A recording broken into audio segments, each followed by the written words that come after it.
Welcome to Not Milk Never Milk. Subscribe if you're lactose intolerant. You're starting in Settings to stop accidental double tap behavior. First, swipe down twice and tap the gear icon. Once inside, navigate directly to Accessibility because that houses touch controls. Make sure to choose Interaction and Dexterity when present. Some models list touch instead. You do this because Samsung centralizes assistive input features there.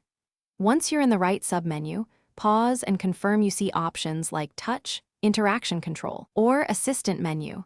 This ensures you're about to change the correct double tap setting. Now you'll find the specific double tap option. Scroll to Touch and look for double tap to wake, double tap to check phone, or similar gesture shortcuts.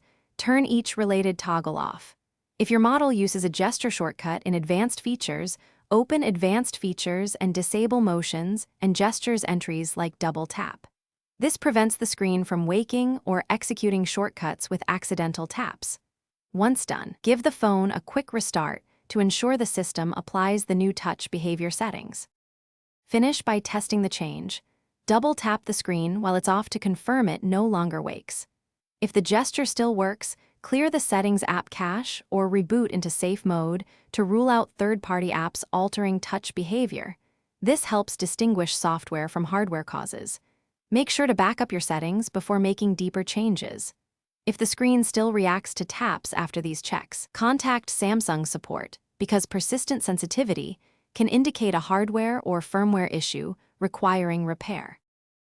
Thanks for watching. If this was helpful, leave a like and consider subscribing. See you next time.